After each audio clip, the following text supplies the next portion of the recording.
누가복음 22장 22절에서 34절까지 말씀을 가지고 누가 주를 위해 살 것인가 하는 제목으로 말씀을 전달합니다. 매번 이렇게 제목을 정하지만 이제 여러분들 다 아시죠? 제가 제목 설교하지 않는다는 거요. 이거는 본문을 그냥 강의를 하는 것이고 그 강의 중에 이제 우리가 기억할 만한 것들, 조금 더 생각해 볼 만한 것들을 제목으로 전해서 조금 더 강조하는 것입니다. 자, 그럼에도 불구하고 누가 주를 위해 살 수 있는가 하는 것에 대해서 오늘 이 제목을 가지고 본문 속에서 한번 살펴보고 점검해보는 그런 시간 되었으면 좋겠습니다. 먼저 우리가 24절을 읽는데 이 24절에 예수님께서 성찬을 행하신 그 자리에서 그들 사이에 그중 누가 크냐 하는 다툼이 났다 이렇게 말하고 있습니다. 자, 성찬이라는 것이 무엇입니까? 얼마나 거룩한 것입니까? 우리의 죄를 위하여, 우리의 생명을 위하여 주님이 자신의 몸과 피를 주시는 이 거룩한 일을 기념하는 가장 거룩한, 우리가 할 수 있는 일들 중에 가장 거룩한 일인데요. 이런 가운데 싸움이 난 겁니다. 그리고 조금 전에는 무슨 일이 있었습니까? 너희 중 하나가 나를 팔리라 하는 그 말씀 가운데 저마다 나니까 라고 말하면서 혹여나 내가 그런 사람이 되면 어떡할까 하는 두려움이 그들을 사로잡는 가운데 이 싸움이 일어난 거죠. 그러니까 거룩함보다도 이게 더 큰 거예요. 혹시나 버림받을까 하는 그 두려움보다도 이게 더 큰 거예요. 어떤 겁니까? 내가 크냐 네가 크냐 이게 더 크다는 거죠. 모든 것을 이기고 이 싸움이, 다툼이 일어났습니다. 전혀 이 상황과 어울리지 않는 싸움이었습니다. 예수님은 이들을 구원하려고 자기를 주려고 하시는 이 거룩한 순간에 정작 그 구원을 받을 자들은 전혀 그 구원을 받기에 합당하지 않은 이런 모습을 보이고 있는 겁니다. 자, 누가 크냐 하는 것이 왜 중요했을까? 우리는 생각해 보지 않을 수 없겠죠. 25절에 그 힌트가 들어 있습니다. 25절에 보면 이방인들의 임금들과 또 주권자들과 하는 말이 나오는데 이것이 바로 그겁니다. 임금, 주권자. 여러분, 임금이 뭐고 주권자가 뭡니까? 남들보다 더 높고 남들보다 더 강한 힘을 갖고 남들을 지배하려고 하는 그런 것의 결정체이죠. 그렇기 때문에 모두가 임금이 되고 싶어하고 주권자가 되고 싶어합니다. 이것이 타락한 인간이 갖는 큰 욕망인 것입니다. 제자들은 이 두려움 속에서 희망을 보고 있습니다. 예수님이 지금 팔린다. 그 중에 그 일의 당사자가 너도 될 수 있고 나도 될 수 있는데 이건 두렵지만 그 속에서도 그러나 예수님이 혹여라도 팔려서 이제 이 일로 인하여 계기가 되어서 왕이 되신다면 그때는 어떻게 할 건가 하는 생각이 고개를 쳐드는 것이죠. 이 두려움과 절망 속에서도 희망을 보고 그 희망이 욕망의 희망이기 때문에 그만 다툼이 일어나는 것입니다. 예수님을 판다는 것은 두려운 일입니다만은 어쩌면 이 일로 인하여 주님이 권세를 얻으실 수 있다. 보자 그만 거룩함도 잊어버리고 두려움도 물러가고 욕망이 이겨버립니다. 그래서 다툼이 일어납니다. 이것은 주님의 나라를 전혀 이해하지 못한 것이다. 오늘 지금 제자들은 하나님의 나라를 전혀 이해하지 못하고 있다. 다른 말로 하나님 나라의 삶에 전혀 근접하지 못했다. 이렇게 우리가 말할 수 있습니다. 그렇다면 왜 하나님의 은혜는 이렇게 가치 없는 제자들에게 부어지고 있을까 하는 것도 이번에 우리가 생각을 해봐야 됩니다. 이것을 알면 오늘 하나님의 은혜가 왜 우리에게 주어지고 있는가 하는 것도 이해를 할 수가 있게 됩니다. 그 이유는 바로 하나님의 사랑 때문입니다. 하나님의 사랑은 그 사랑에 신비함이 있습니다. 인간의 사랑과 같지 않습니다. 좋은 것을 좋아하고 아름다운 것을 좋아하는 것은 오늘 우리의 사랑이지만 내 애는 너무 이뻐. 내 남자는 너무 멋져. 내 아들은 너무 잘생겼어. 너무 똑똑해. 여러분, 사람은요, 남들보다 더 탁월한 것을 좋아해요. 그것을 자랑합니다. 그런 것을 사랑합니다. 뭐 방송, 유튜브 방송 같은 거 보면요, 외국을 여행하면서 외국에서 만나는 사람들, 친구를 만드는 그런 방송이 있어서 한번 봤더니, 이 남자가 좀 잘생겼어요. 외국 여자들이 너무너무 좋아해요. 어디를 가도 환영을 받더라고요. 처음 봤는데 사랑한다고 그러고, 아주 마음을 열고 대하는 모습을 봅니다. 그것은 그의 외모를 바라보는 것이죠. 네. 만일 하나님이 우리를 그렇게 바라보시면 과연 우리 중 몇 사람이나 하나님의 그 사랑을 받을 자격이 될까요? 그런데 오늘 예수님은 이런 그렇지 못한 제자들, 전혀 지금 상황과는 전혀 동떨어진 욕망에 사로잡힌 자들, 하나님의 거룩함을 기억하지 못하는 자들, 두려운데도 불구하고 그 두려움마저도 물리쳐버리고 욕망이 고개를 쳐드는 하나님 나라를 이해하지 못하는 이런 제자들을 향해서 오늘 예수님은 그들을 위해 자신의 사랑을 주려고 하는 겁니다. 자기의 몸을 찢고 자신의 피를 흘려 그들에게 생명을 주고 그 생명이 더 풍성하게 되도록 자기의 모든 것을 아끼지 않고 주려고 하시는 것입니다. 그것이 하나님의 사랑의 신비함입니다. 좋지 않은 것에 기쁨이 있을 수가 없습니다. 아름답지 못한 것에 가치가 있을 수 없습니다. 하지만 하나님은 그들 때문에 사랑하는 것이 아니라 하나님 자신의 사랑으로 좋지 않은 것에 오히려 기쁨을 주고 아름답지 못한 것에 가치를 주고자 지금 사랑하고 계신 것입니다. 그래서 그런 제자들을 향하여 실망하지 않고 주님은 기꺼이 사랑을 하고 계시는 겁니다. 주님이 오늘 우리에게 원하시는 것은 그렇다면 무엇일까요? 똑같지 않겠습니까? 오늘 우리의 봉사와 충성을 목적으로 해서 사랑하시는 것이 아닙니다. 나중엔 나아지겠지. 이래서 사랑하시는 게 아닙니다. 오히려 지금 우리에 있는 모습 그대로, 연약함 그대로, 가치 없음 그대로, 있는 그대로 우리를 사랑하십니다. 이런 우리에게 오히려 자신을 주어서 우리를 행복하게 만들고 거룩하게 만들고 가치 있게 하려는 것이 하나님의 뜻입니다. 그래서 하나님의 사랑은 늘 가치 없는 곳을 향하고 있는 것입니다. 밑빠진 독에 물 붓는 것처럼 허무해 보이는 것입니다. 세상은 그 반대이기 때문에 이것을 믿지 못합니다. 그러나 우리는 이것을 믿어야 합니다. 내가 사랑받을 만해서가 아니라 사랑받을 자격이 전혀 없고 좋아할 만한 기쁨이 전혀 없고 아름다운 가치가 전혀 없지만 이런 나에게 기쁨이 되어주고 행복이 되어주고 가치가 되어주고자 하나님은 나를 사랑하고 계신다는 사실을 우리는 믿어야 하는 것입니다. 그래서 우리의 기쁨은 주님이 되어야 합니다. 내가 기뻐가 아니라 나를 가치 있게 하시는 그 주님이 나의 기쁨, 그 주님의 사랑이 나의 가치, 그것을 만들어 가고 알아가는 사람들이 신앙인이라 할 수 있겠습니다. 그게 24절에 있는 내용.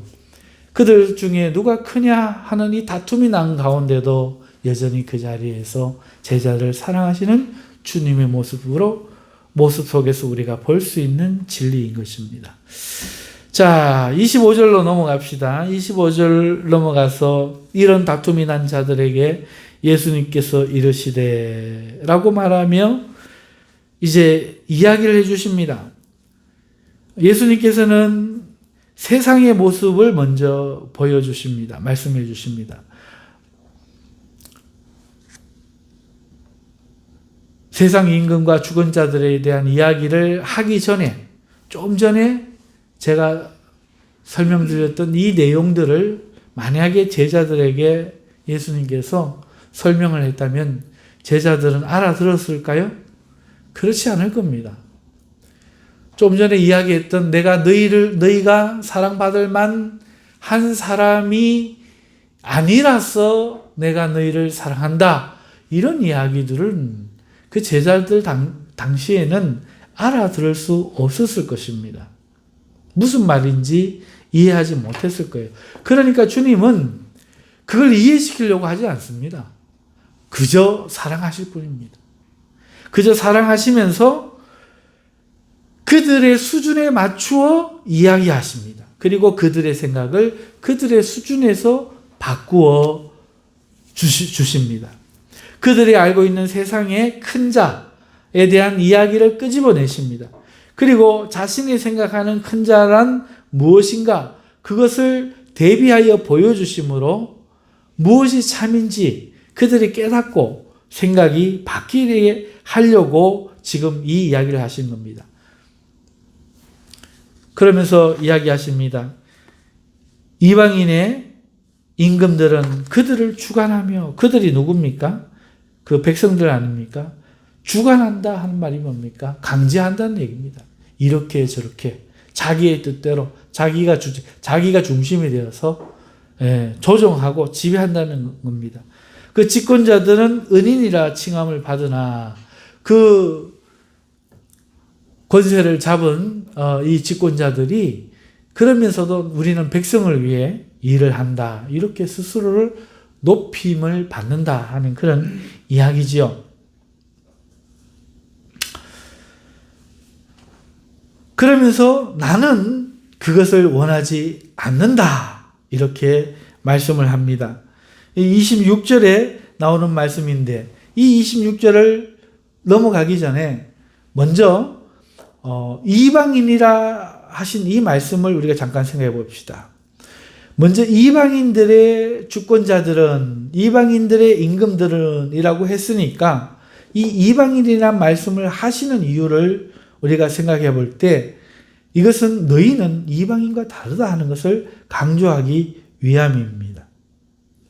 너희는 이와 같아서는 안 된다. 이방인과 같은 생각을 너희가 가지고 있으면 안 된다 하는 말이 이 속에 들어있는 것이죠.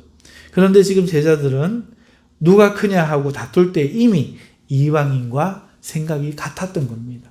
하나님의 백성으로 살기 위하여 예수님께 제자로 부름을 받았으나 몸은 와 있으나 마음은 출애굽에서 광야에서 불순종하고 애굽을 돌아봤던 그 백성들처럼 하나님의 생각으로 바뀌지 않은 채 이방인의 생각을 여전히 하고 있는 제자들의 모습을 볼 수가 있습니다.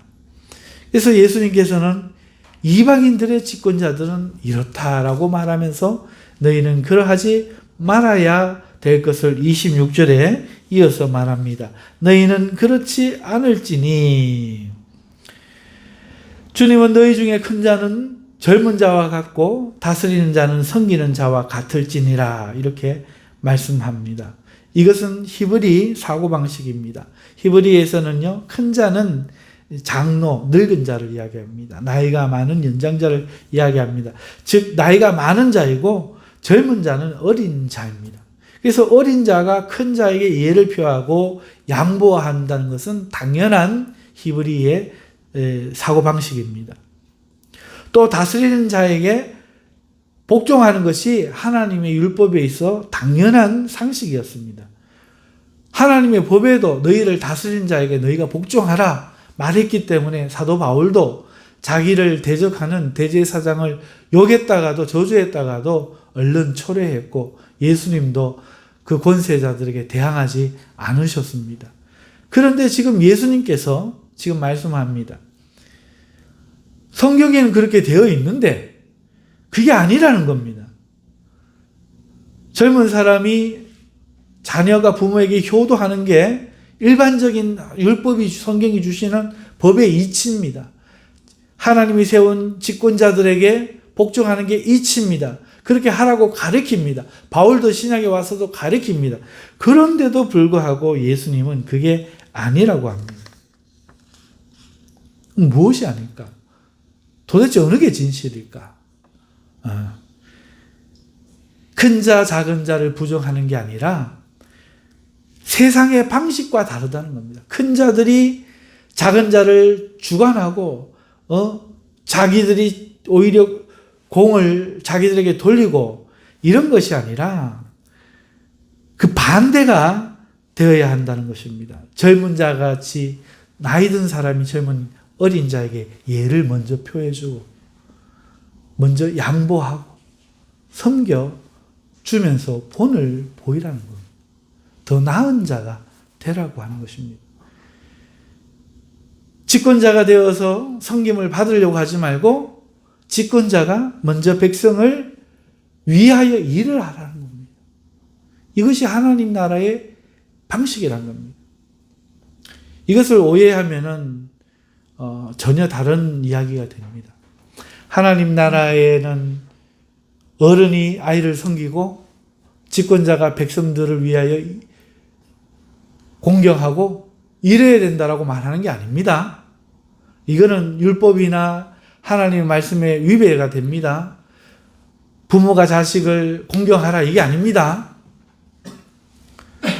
물론 기본적으로 자녀가 부모에게 효도하고 부모를 공경하는 게 맞습니다.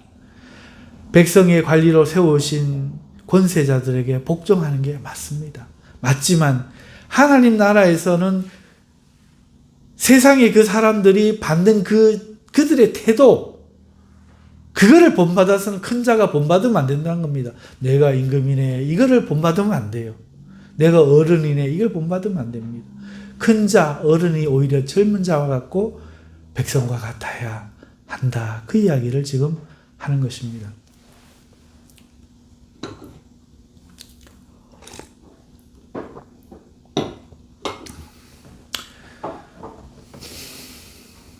제가 살면서 참 살다 보면 여러분 열받을 때 많죠.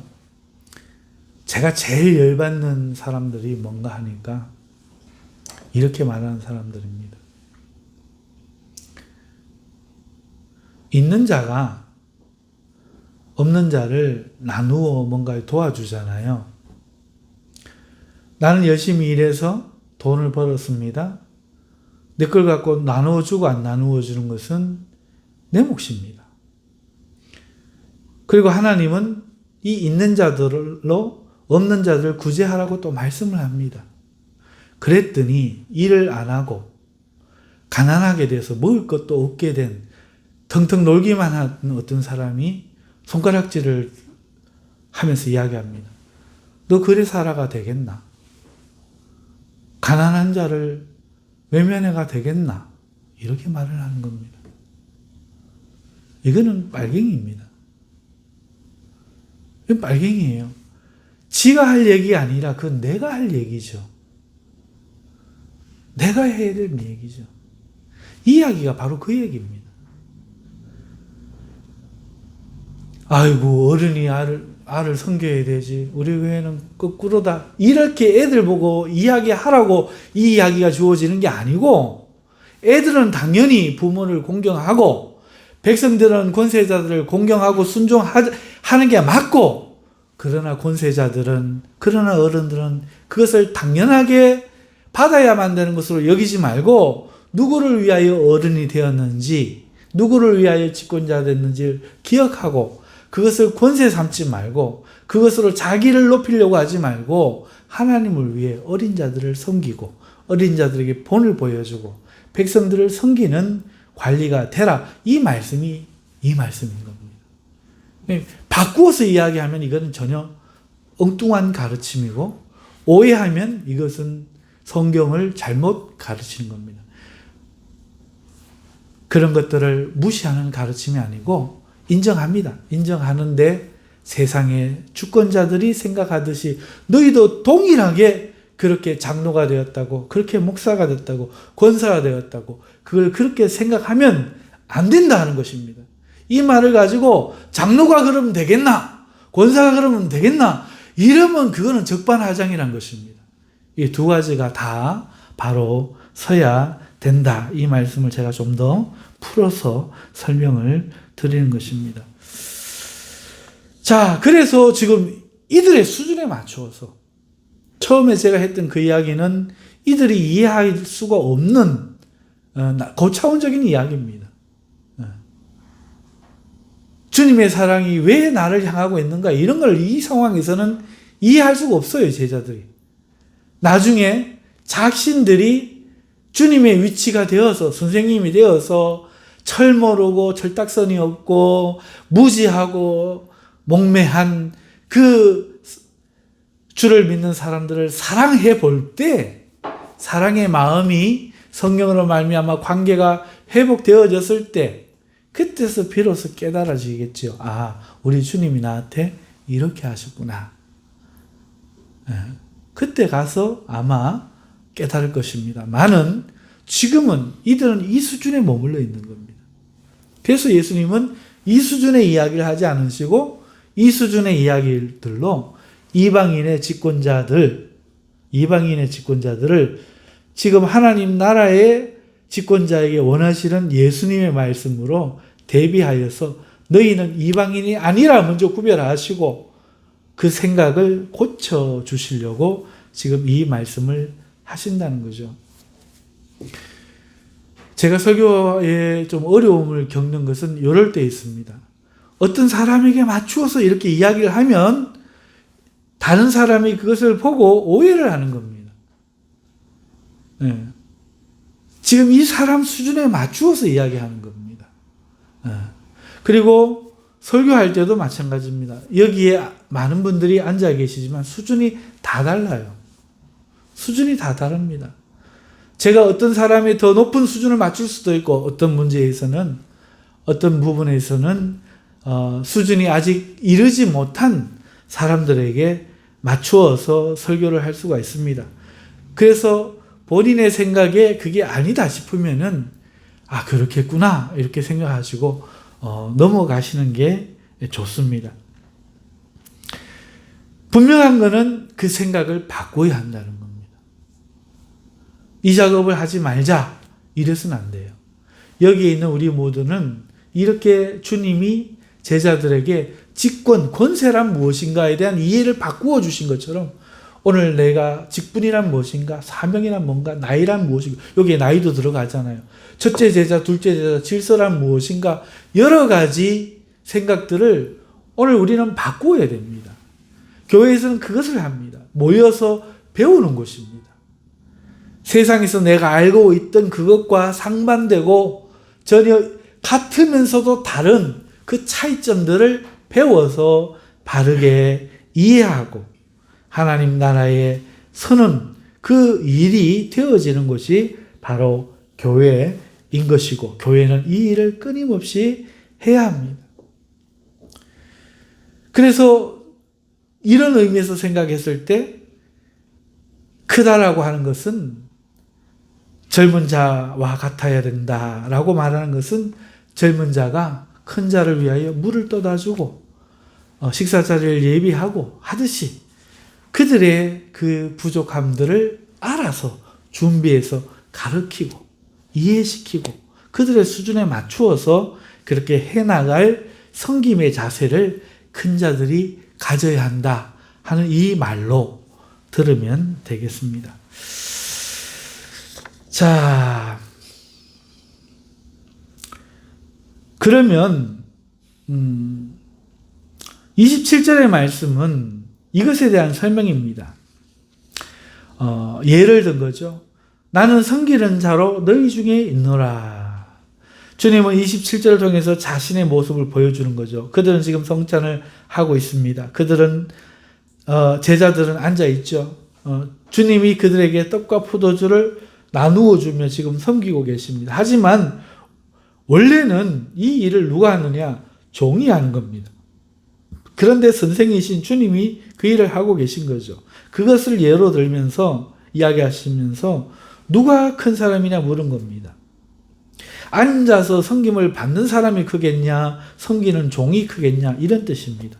그런데 지금 나는 너희를 섬기고 있다.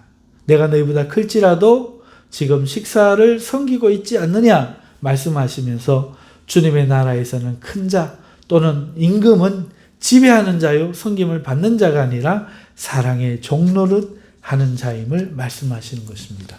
생명을 주기 위해서 말입니다. 자, 그리고 28절에 이어서 예수님은 너희는 나의 모든 시험 중에 항상 나와 함께한 자들인즉 이라고 이야기를 하고 계십니다. 제자들은 주님과 함께 다니면서 모든 것을 보고 들었습니다. 보고 듣는다 하는 것은 매우 중요합니다. 보고 들음으로 깨닫게 되기 때문이고 알게 되기 때문에 그렇습니다. 제자들은 주님과 함께 있어 주님의 모습을 보면서 그의 가르침을 들으면서 주님이 모든 일에 대하여 시험받을 때, 다시 말하면 그 일이 그의 생각을 드러나게 하는 거죠. 그러면서 그 주님의 그 심정, 주님의 그 의도를 다 알게 된 거예요. 자, 이 이야기를 먼저 하시고 이어서 29절과 30절에 내 아버지께서 나라를 내게 맡기신 것 같이 나도 너희에게 맡겨라고 말씀하고 있습니다. 제자들이 이제 주님을 다 알기 때문에 주님은 이제 믿고 자기의 나라를 제자들에게 맡기겠다고 하십니다. 그러면 앞에 하신 말씀을 통해서 우리는 주님이 아버지와 함께 그동안 계시면서 아버지를 알기에 아버지께서 그의 나라를 우리 주님께 맡겼다 하는 것을 또한 깨달을 수 있는 것이죠. 반대로 우리 또한 누구에게 교회를 맡겨야 됩니까?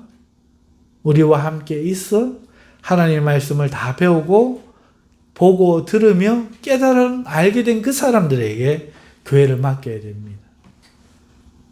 할렐루야. 동의하십니까? 근데 여러분 어떻게 하실 겁니까? 장로가 되고 권사가 되고 저 죽고 없고 그러면 당장 어떻게 하실 겁니까? 신학교 나오면 목사님을 세울까 부를 거 아닙니까? 기왕이면 유학하고 조금 더 설교에 능하고 언변에 있고 잘생기고 이런 사람들 뽑을 거 아니에요? 그때 그렇게 만약에 그 순간에 가서 하신다면 여러분 지금까지 헛들으신 거죠. 한 개 난 놓고 기억자도 보는 것처럼 하나도 못 깨달으신 겁니다.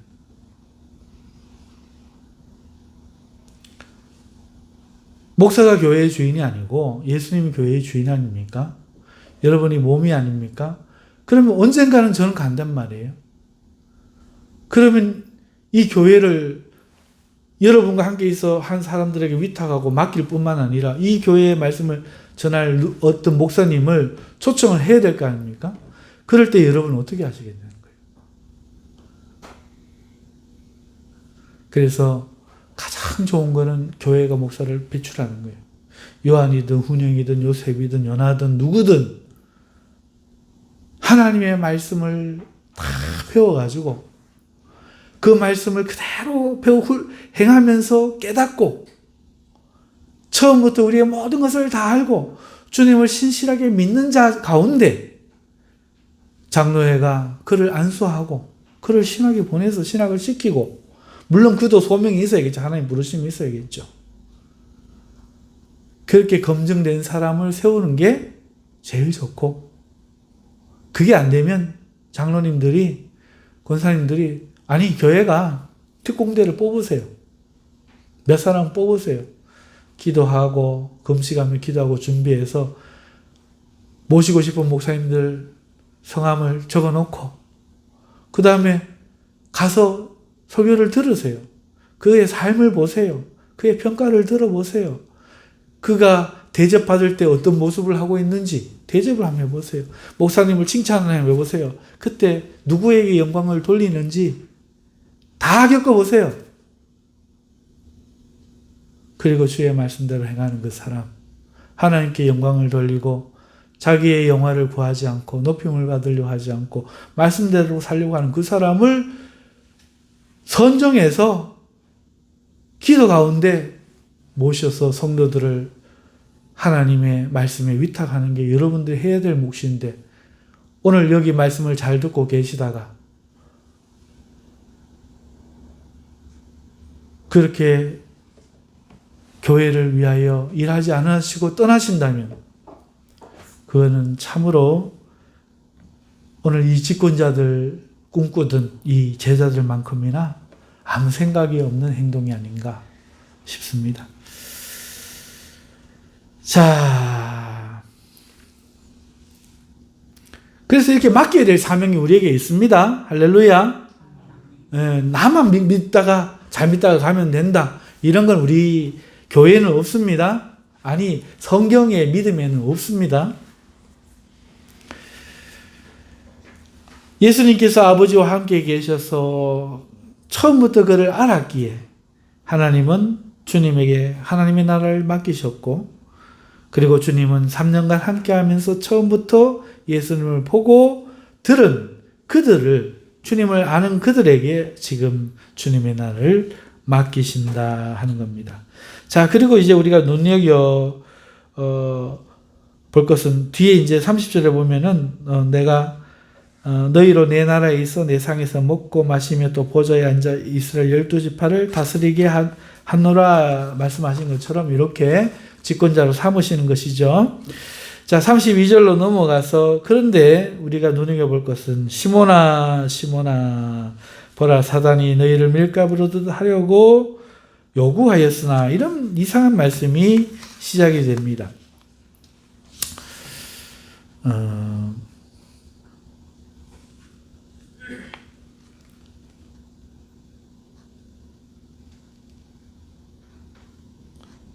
자, 왜 예수님께서는 시몬아 시몬아 이렇게 했을까요? 아마도 이 싸움의 주체가 베드로가 있는 것 같아요. 베드로가 이 싸움의 주체, 누가 크냐 하는 싸움이 났는데 그 주체에 베드로가 있는 듯 합니다.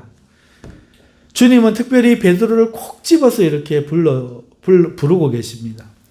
다른 복음서에는 이 말씀이 나오지 않아요. 오늘 이 누가복음에만 나옵니다. 밀가부르듯 한다, 누가복음에만 나와요. 베드로가 다른 사람은 다 주를 버릴지라도 자신은 주님을 버리지 않겠노라 하자, 주님은 네가 나를 새벽딱 울기 전에 3번 부인하리라, 이렇게 하실 분입니다. 다른 복음서에. 오늘 또 보면은 33절에 이 이후에 나와요.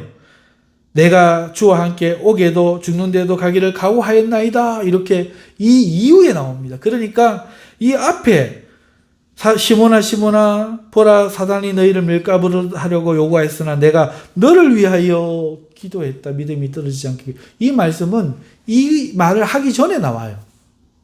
그러니까 이거는 이 싸움과 관련되어 있는 거죠. 다툼, 누가 크냐, 이 다툼과 관련되어서 베드로가 거기에 한 주도적인 역할을 하고 있다. 그래서 예수님이 경고하시는 것이다 하는 것을 우리가 생각해 봐야 하는 것입니다.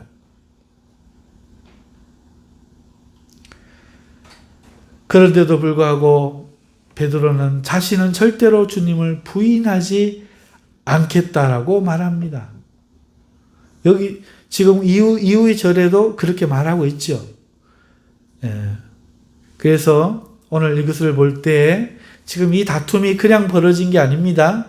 이것은 교만이라고 하는 겁니다. 교만은 뭐죠? 나는 그렇지 않아. 다른 사람이 다 부인해도, 다른 성경을 보면 부인해도 나는 나만큼은 주님을 부인하지 않겠나이다 라고 하는 교만. 내가 주와 함께 오게도 가고 죽는데도 가기를 각오하였나이다, 내가 할 수 있다는 이 교만. 그게 뭐 교만일까 싶지만 이게 교만입니다. 교만이란 뭔가 사실을 모르고 자기를 신뢰하는 것, 이것이 교만입니다. 자, 잠 깨시기를 바라고요. 33절을 보면은 베드로의 말 속에 그 자신의 각오를 당당하게 밝히고 있음을 우리가 볼 수 있습니다. 베드로는 자기 자신을 아직 모르고 있어요. 베드로가 33절에 이 말을 할 때 이 말이 거짓말이 아닙니다. 거짓말 아니에요. 단지 현실이 되면 그러지 못할 뿐이에요.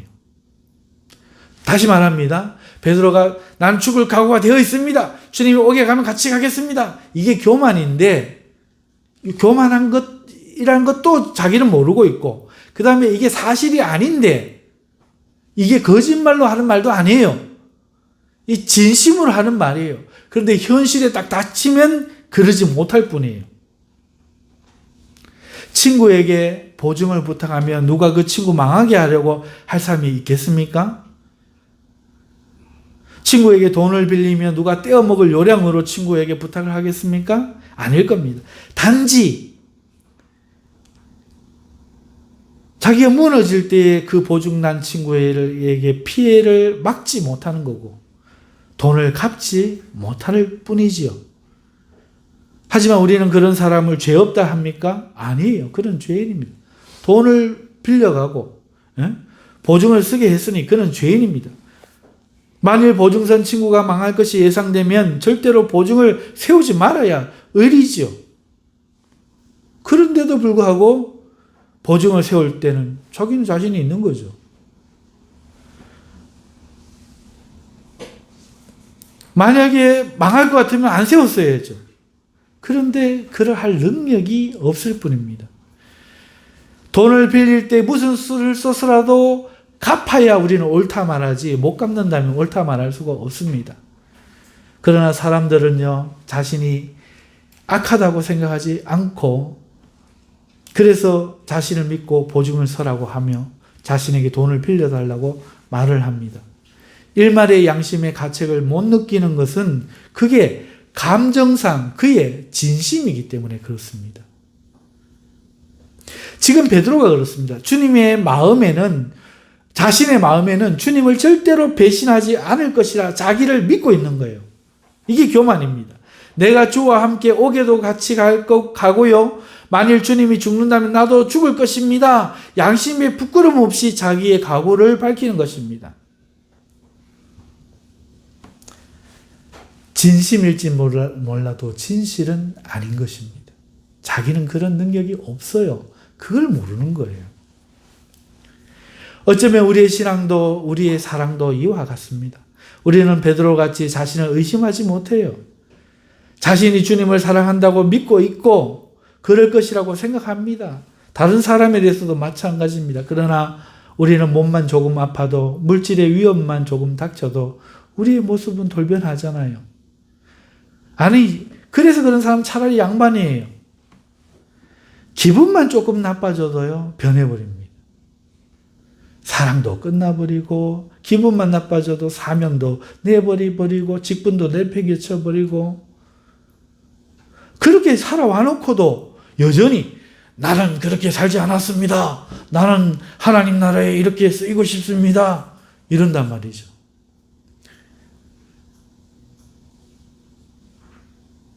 우리는 아직도 전혀 나는 그렇지 않다라고 믿고 있는 것입니다. 내가 하나님 나라에 방해될 생각 전혀 없어. 나 주님 사랑하고 그래. 난 주와 함께 갈 거야. 이렇게 베드로가 그랬듯이 오늘 우리는 믿고 있다 하는 것입니다. 그러나 34절을 보면 그 말을 주님이 안 믿어줍니다. 여러분이 만일 기도할 때 주여 내가 주님을 위해 애쓰고 수고하겠나이다. 내가 믿음으로 살아가겠나이다 라고 만약하잖아요. 그럼 주님이 오냐? 알았다. 믿어주실까요? 안 믿어줍니다. 주님. 오늘 지금 베드로가 죽기까지 하겠나이다. 남은 다 부인할지라도 저는 부인하지 않겠나이다. 하지만 예수님은 안 믿습니다. 네가 오늘 날 3번 부인하리라. 이렇게 사실대로 이야기해 주십니다. 주님은 그의 진심을 믿어주신 것이 아니라 그의 진실을 보고 계신 거예요. 그가 할 수 있느냐 하는 진실. 오늘 우리가 뭔가 각오를 하나님 앞에 내놓을 때 우리는 진심이 받아지기를 바라지만 아니에요. 하나님은 중심을 압니다. 외모를 안 취합니다. 사람 좋게 안 취합니다. 자기를 의탁하지 않습니다. 그럼 같이 망하는 거예요. 주님 우리를 안 믿습니다. 자신을 믿습니다. 주님이 우리에게 줄 수 있는 능력이 있는 자기를 믿는 것이지 능력 없는 헌 풍쟁이 뻥쟁이 우리를 안 믿어요. 우리가 암만 사랑합니다. 교회를 뭐 어떻게 하겠습니다. 뭐 하겠습니다. 순 거짓말인 걸 다 하셔요. 좀에만 기분 나쁘면 목사도 때려쳐보고 안 해. 그게 우리입니다. 그거를 알지 못하는 한은 끝까지 우리는 우리가 하겠다고 하면서 누가 크냐 하고 싸우는 겁니다. 하나님 나라와 어울리지 않게 살아갑니다. 이런 우리를 아십니다. 예수님이 우리의 진실을 아십니다. 우리는 뭐만 갖고 이야기합니까? 친구야, 나 믿지? 돈 빌려줘. 친구야, 나 믿지? 보증해줘. 진심이야. 이것만 말. 하나님의 기도하면서 이 진심을 갖고 나갑니다. 하나님은 진실을 합니다.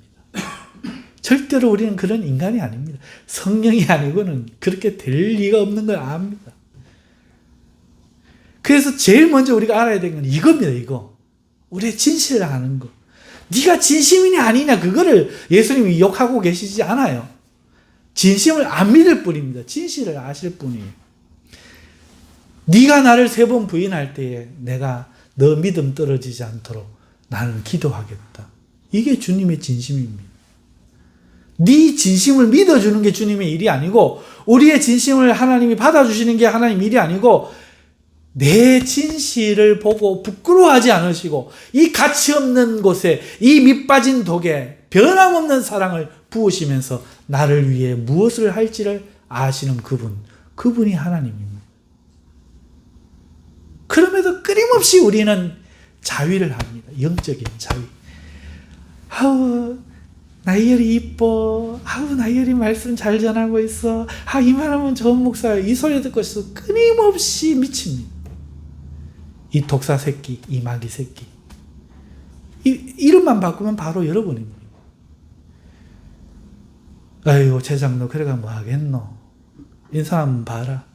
아이고 이러면 대부분 기분이 막 다 상합니다. 내 안에 주님 사셨다. 아무도 생각 안 합니다. 말로만 주님입니다. 전부 내 자신입니다. 그러니까 우리는 처절하게 십자가 앞에서 이게 내 자아가 깨져야 돼. 깨져야 됩니다.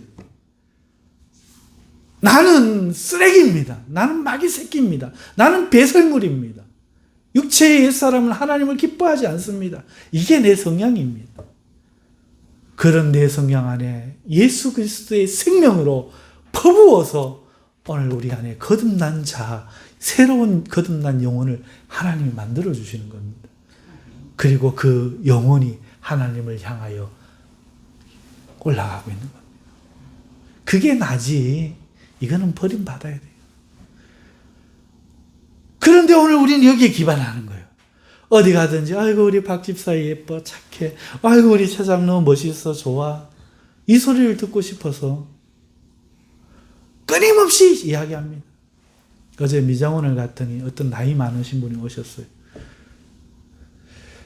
혼자서 중얼중얼 뭐라고 원장님 나하고 이야기하고 있고 옆에 또 딴 팀이 있고 저기 있는데 그 애 데리고 와고 뭐라고 혼자 중얼중얼 이야기를 해요. 뭘 이야기를 하나 이래 귀를 기울여서 들어봤더니 자기가 옛날에 변리사를 하려고 했대요. 변리사가 한국에서 돈을 제일 많이 버는 직업이랍니다. 근데 자기는 안 했대요. 그러면서 이야기합니다. 내가 이 나이까지 살 줄 몰랐지. 이 나이까지 살 줄 알았으면 내가 변리사 했을 걸 이야기를 3번 합니다. 저 이야기를 왜 할까? 내가 생각해 봤습니다. 내가 오늘 나이 많다는 걸 자랑하고 싶은 거예요. 여기서 내가 나이가 많아. 이 젊은이들 내 이야기 좀 들어봐. 나 이런 사람이야. 끊임없이 뭔가 이거 왜 쓰다듬 임을 당하고 싶고 이게 영적인 욕망이에요. 영적인 욕망. 타락한 욕망. 끊임없이 인정받고 싶고 끊임없이 칭찬받고 싶고 만약에 그 반대 상황이 나오면 부끄럽게 만든 사람이 있으면 동생도 죽여버리는 가인과 같은 이 폭발성을 가진 이 죄성, 이게 우리의 본 모습이에요. 지금 그 베드로가 그렇기 때문에 예수님 멱살을 잡았던 거고, 그렇기 때문에 칼을 그 품에 품었던 겁니다. 그러나 성경을 받은 이후에 베드로는 전혀 그렇지 않았습니다.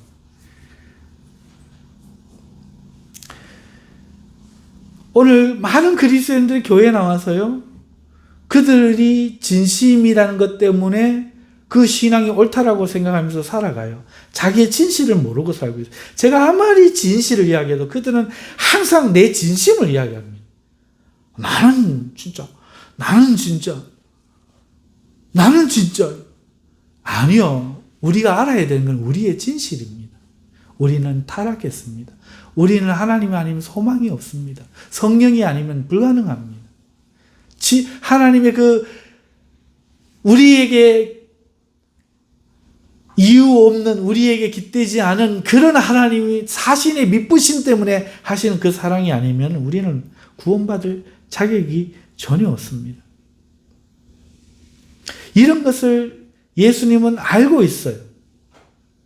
그런데도 베드로는 그걸 경고해 주셔도 지금 부인하고 있는 겁니다. 아닙니다. 저는 이렇게 할 겁니다. 하지만 그걸 베드로한테도 오늘 우리한테도 하나님은 인정하지 않습니다. 우리의 진심이란 것은 베드로의 망언처럼 쌀 한 톨의 가치도 없기 때문에 그렇습니다. 예전에 저희 애들이 저에게 이런 이야기를 했어요. 아빠, 집 사줄 거야. 나는 커서. 아빠, 나는 해외여행을 시켜줄 거야. 약속한 적이 있었어요.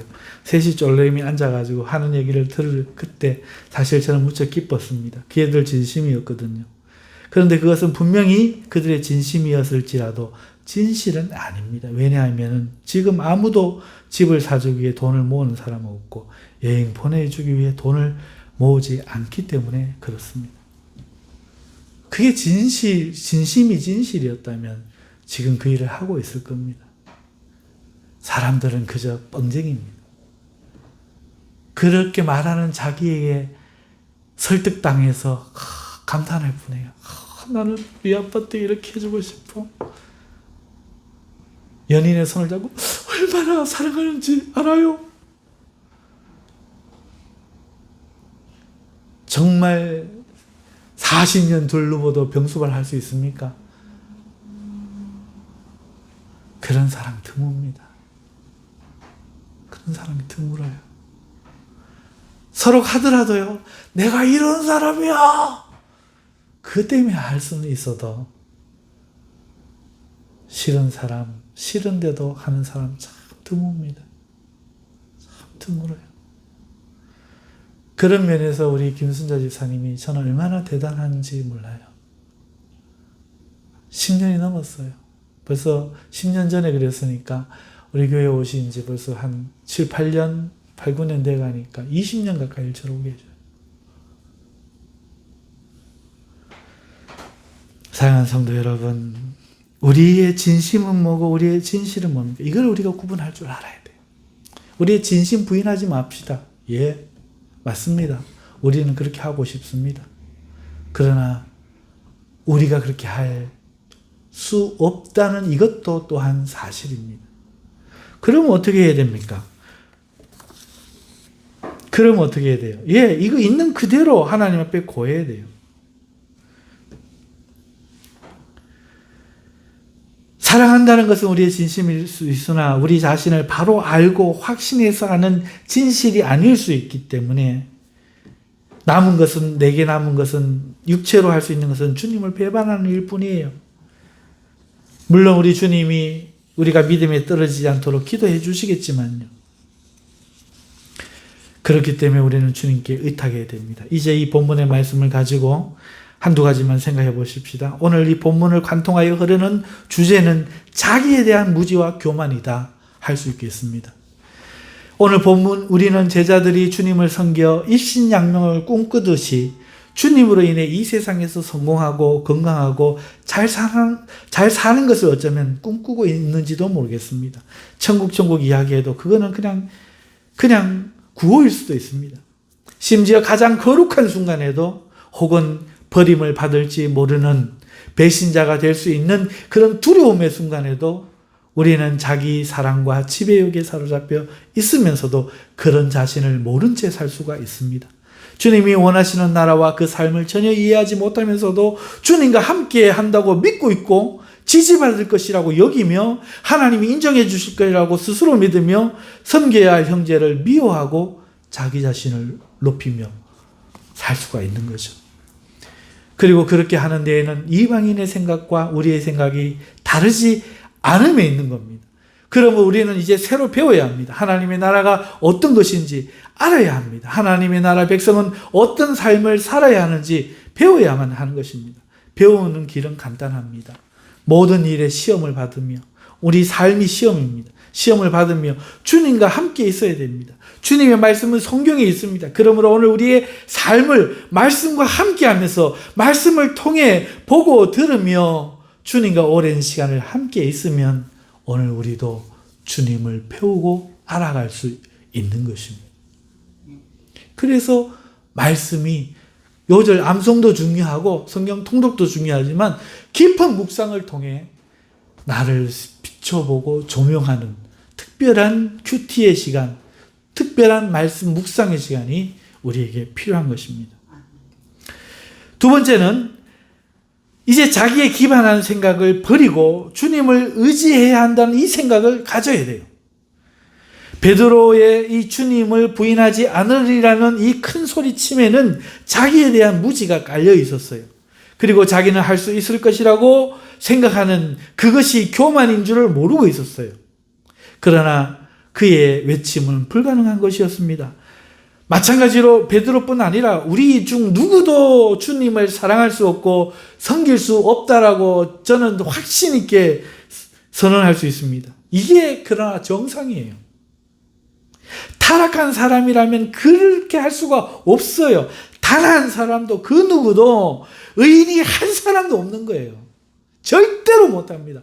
하나님 사랑 절대로 못합니다. 은혜를 배신 안 하는 일 절대로 못합니다. 우린 전부 기생충입니다. 내 딸 야곱은 거물이다. 하나님이 하시는 얘기예요. 구멍이 2개가 있어서 이리 빨며 다고 저리 빨며 다고 우리는 기생충일 뿐이에요. 그럼 어떻게 기생충을 사랑하냐? 아까 설명드렸잖아요. 그죠? 그런 우리에게 기쁨 되어주시고 우리에게 가치 되어주시려고 하나님의 모든 것을 천국을 팔아 자신의 생명을 팔아 우리에게 모든 걸 부어주신 그 하나님의 사랑 우리에게서 난 것 우리 때문이 아니요. 하나님의 미쁘심 때문에 그렇게 하시는 것이다. 그러면 오늘 우리는 그렇게 할 수 없다는 것을 인정해야 됩니다. 자신을 철저히 버려야 돼요. 다른 말로 자기 자신을 알아야 돼요. 내가 버리지 못해요. 자기 자신을 알아야 돼요. 자신이 선하고 주님이 원하시는 삶을 살 수 있다는 생각 자체를 버려야 됩니다. 자신 안에 있는 욕망, 크고자 하고 자랑하고자 하는 이 욕망을 버려야 됩니다. 이걸 우리는 감추고 있는 거예요. 기회가 안 왔을 뿐이에요. 죄 지을 기회가 안 와서 죄를 안 지을 뿐이고 그 욕망을 표현할 그런 기회가 안 와서 있을 뿐이지 돈이 수십억 들어올 순간에 딱 되어버리면 눈 새파랗게 하고 변해버리는 게 우리입니다. 신앙은 어떨 때 지킬 수 있는 줄 아세요? 이런 우스개 이야기했습니다. 어느 기도원의 목사님이 은퇴 목사님이 기도하러 가셨습니다. 옆에 노 권사님 오셨어요. 한 90대 권사님 오셨어요. 기도하다가 피곤해갖고 이렇게 어깨를 기대셨어요. 그랬더니 이 목사님이 이러셨대요. 사탄아 물러가라! 이러셨대요. 권사님 깜짝 놀라가지고 일어나갖고 저 옆으로 가셨대요. 웬 아리따운 처자가 목사님 옆에 와갖고 또 기도하다가 한참 기도하는 게 피곤해서 이렇게 어깨를 썩 기대고 자기도 모르게 잠이 들대요. 목사님이 그러시더랍니다. 주여 뜻대로 하옵소서. 이거는 물론 우리의 이 죄성과 이 연약함을 좀 해학적으로 좀 비꼬면서 객관적으로 이렇게 바라보자, 성찰해보자고 하는 그런 농담입니다만은 우리의 신앙은 보호 아래서만 지켜집니다. 그런 환경이 되면 여지없이 무너지는 거예요. 그래서 여러분, 지금 내가 선하다는 그걸 항상 우리는 기반해요. 그래서 책망받는 걸 못하는 거고, 다른 사람이 일그러진 모습을 보고도 비판부터 먼저 하는 거예요. 아이고, 내가 같으면 저렇게 안 할 텐데. 여러분, 철저히 자기 자신을, 이런 자신을 버려야 돼요. 그런데 이게 육신의 힘으로 불가능하다는 사실을 알아야 합니다. 그래서 다른 말로 자신을 알아야 한다, 이렇게 말. 표현할 길이 없어 능동태로 자기를 버려야 된다고 말하지만, 이게 버리는 게 됐으면 진작 아무나 했지요. 그래, 버리는 거 뭐합니다. 성령으로만 할 수 있습니다. 그러니까 우리는 다른 말로 이렇게 말해요. 내 자신을 알라. 내 자신을 알라. 나는 그럴 수 있는 사람이 아닙니다. 육신의 힘으로 불가능하다는 것을 철저히 고백해야 돼요.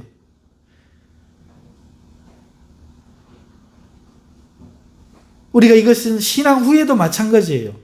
계속해서 자기는 뭔가 하려고 해요. 뭐 기도하는 사람 되려고 합니다. 뭐 자기 힘으로 뭐 거룩한 사람 되려고 합니다. 안 된다니까요, 그렇게. 죄 한 개도 안 짓고 죄의 욕망을 안 느끼는 사람 되려고 합니다. 신앙과 거꾸로 가는 거예요. 왜? 자기를 선하다고 아직도 생각하고 가능성이 있다고 생각하는 거예요. 우리는 그렇게 할 수 없어요. 그럼 어떻게 됩니까? 당연히 그 다음 단계. 나는 그렇다는 걸 알고 나를 부인하고 성령을 의지해야 됩니다. 자신의 악을 이기고 주님을 사랑하는 그런 생각과 실천은, 다른 말로 이 선은 성령의 도움으로만 가능합니다. 그래서 기도하게 하옵소서, 전도하게 하옵소서, 사랑하게 하옵소서. 이게 우리의 전부입니다. 욕망을 버리고 죄를 이기는 것도 성령의 능력뿐입니다. 이것을 깨닫게 하는 것은 말씀이고, 기도하는 것은 하는 것만이 우리에게 능력을 줍니다. 지금 무슨 말을 하고 있느냐? 여러분,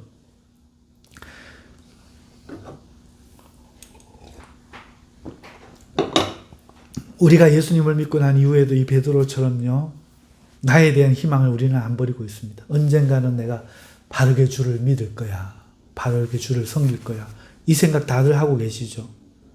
그게 잘못됐다는 겁니다. 우리는 그런 날이 안 옵니다. 그럼 어떻게 해야 됩니까? 내가 그렇다는 걸 일단 알아야 됩니다. 알면 이제 뭐가 남았겠습니까? 하나님이 그렇게 되게 해주시는 게 남았죠. 그래서 이 싸움을 해야 된다, 그 얘기입니다. 말씀을 통해서 이렇다는 것을 내가 먼저 깨닫는 게 첫 번째요. 지금 말씀을 통해서 깨달았지 않습니까? 두 번째는 이걸 위해 이제는 우리가 할 수 있는 몸부림을 지금 뭐예요? 기도의 몸부림이죠. 하나님, 내 힘으로 못합니다. 나는 죽고 주님 살게 하옵소서. 성령의 생명의 복만 나를 해방시킬 수 있는 줄 믿습니다. 내 안에서 내 또 다른 지체가 나를 사로잡아 옵니다. 주여, 나는 이런 사람입니다. 끊임없이 정욕이, 끊임없이 자기애가, 끊임없이 나라는, 하나님, 이거를 내 힘으로는 못 이깁니다. 내가 이기는 사람 되게 해달라고 내가 기도하지 않습니다. 하나님, 당신이 승리를 주시옵소서. 내게 찾아오시는 하나님, 당신이 찾아오시고 내게 승리 주시는 주님, 주님이 나를 이기게 해주옵소서. 하나님의 능력으로, 하나님의 성령의 능력으로 그렇게 되게 하여 주시옵소서. 이걸 위해 목숨 걸어야 됩니다. 그 기도를 할 때 능력이 나타납니다. 기도와 말씀으로 거룩해지는 겁니다. 말씀을 맺습니다. 본문의 제자들과 베드로를 보면서 우리는 그들을 욕할 수 없어요. 따져보면 그들이 우리보다 100배 낫습니다. 오늘 본문의 제자들은 비록 현 시점에서는 이랬지만 후에 성령을 받아 모두가 주님을 위해 살아갈 수 있었습니다. 오늘 우리도 주님을 위해 살기 위해서는 바로 이 성령의 새로워짐이 우리에게 필요한 겁니다.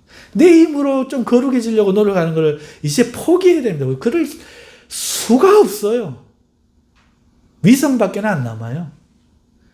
그러므로 오늘 우리는요, 이 성령의 새로워짐이 나를 새롭게. 그래서 이렇게 사도 바울이 그걸 알아서 이렇게 고백하는 겁니다.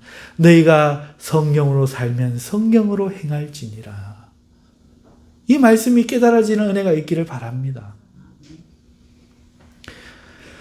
첫째, 성령으로 말씀을 배워야 합니다. 그러니까 내가 뭔가 벌고 깨달으려고 하지 마시고 성령님의 깨달음을 처음부터 기대하십시오. 나는 절대로 내 지식으로 깨달을 수 있다고 생각하지 마십시오. 성령의 조명을 간절히 간구하십시오. 그렇게 성령께서 기도에 응답하셔서 내게 말씀으로 배우며 그동안 살아왔던 세상의 이치를 가르쳐 주실 때 처음부터 다시 말씀으로 배워가는 시간을 가지십시오. 그래서 야고보 사도는 성경을 들여다보고 있는 것은 행함이 없는 믿음이 아니라 행함이 있는 믿음이라고 말을 하는 겁니다. 하나님은 자네는 반드시 하나님의 썩지 아니할 말씀으로만 거듭나는 것입니다. 아멘. 그러므로 이 말씀 앞에 서지 않는 그리스도인들이요, 그리스도인이란 말을 버리십시오. 당신은 그리스도인이 아닙니다. 말씀 앞에 서서 말씀으로 내가 배우려고 하지 말고 성령께서 조명하여, 그가 살아계신데 왜 말 못하시겠어요? 벙어리가 아니시잖아요. 내 영을 조명하시, 내 심령을 조명하시, 성경이 깨달아지도록, 그래서 처음부터 끝까지 새롭게 되는 그 시간을 가지시기를 주님으로 축원합니다. 두 번째, 자신에 대해 속고 있음을 이제는 인정해야 됩니다. 깨달아야 합니다. 진심은 감정상 진심일 수 있어도 진실은 아닐 수 있습니다. 우리는 욕망에 지배받으며 그거를 모르고 살 수 있어요. 성령으로 살면 성령으로 행할지니라 라고 주님이 말씀하십니다. 그럼에도 오늘 우리가 자기의 마음을 살아가면서 그걸 모를 수가 있어요. 그래서 성령께서 내 마음을, 현 상태를 조명해 주시도록 또한 기도해야 됩니다. 말씀으로 가치관을, 이해를 새롭게 다 해야 될 뿐만 아니라 지금 현재 내 마음이 나를 속일 수 있기 때문에 내 마음도 믿지 마세요.